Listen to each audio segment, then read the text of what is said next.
अकोले मंद्रुप येथे आमदार राम सातपुते यांच्या प्रचार सभेला उत्स्फूर्त प्रतिसाद। दक्षिण सोलापूर तालुक्यातील अकोले मंद्रुप येथे लोकसभेचे उमेदवार आमदार राम सातपुते यांची प्रचार सभा शुक्रवारी संपन्न झाली। त्यांच्या सभेला ग्रामस्थांनी उत्स्फूर्त प्रतिसाद दिला। या प्रसंगी उद्योजक रमेश आसबे आणि प्रगतशील बागायतदार दिनकर पाटील, दक्षिणचे आमदार सुभाष देशमुख, भाजपचे कार्यकर्ते लक्ष्मण पाटील यांच्या हस्ते सत्कार करण्यात आला। यावेळी ग्रामस्थ बहुसंख्येने उपस्थित होते। ही बातमी संकलित केली आहे हॅलो रिपोर्टर न्यूज चॅनलचे संपादक सागर कोळी यांनी।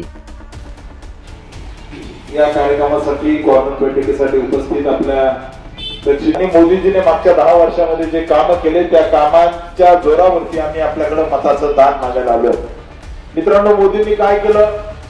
2014 पूर्वी या देशामध्ये काँग्रेसने भ्रष्टाचार माखलेला होता। आपण आपल्या दक्षिण मतदारसंघापासून विचार करावा तर दिल्लीपर्यंत 2014 पूर्वी या देशामध्ये मोठ्या प्रमाणामध्ये भ्रष्टाचार होता। बापू आमदार झाले या दक्षिणचे आणि प्रत्येक गावाला या ठिकाणी मोठ्या प्रमाणामध्ये विकासाचा निधी भेटला। आपल्या सगळ्यांना सांगताना आनंद होतोय की देशाची निवडणूक मोदीजींच्या नेतृत्वामध्ये लढत असताना मोदीजीने राम मंदिर बांधलं, परंतु राम मंदिरासोबत या देशातील लाखो किलोमीटरचे रस्ते मोदीजीने 6 लेन 4 लेन रस्ते चांगले केले।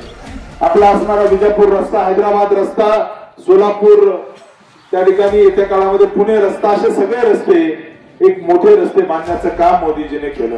मोदीजीने गरीब कुटुंबातील सामान्य जनतेला मंदिरासोबत त्या ठिकाणी घराघरामध्ये उज्ज्वला गॅस योजना दिली। त्या ठिकाणी मोदीजीने राम मंदिर बांधत असताना मोठ्या प्रमाणामध्ये शेतकऱ्याला, एक काळ होता की या देशाचं शेतकऱ्याचं बजेट जे अर्थसंकल्पामध्ये ते 25,000 कोटीचं होतं। मोदी पंतप्रधान झाले आणि ते 1.25 लाख कोटीचं झालं। 5 पट त्या ठिकाणी शेतकऱ्यांचं बजेट हे मोदीजीने मागच्या 10 वर्षांमध्ये वाढवलं। त्या ठिकाणी थेट शेतकऱ्याच्या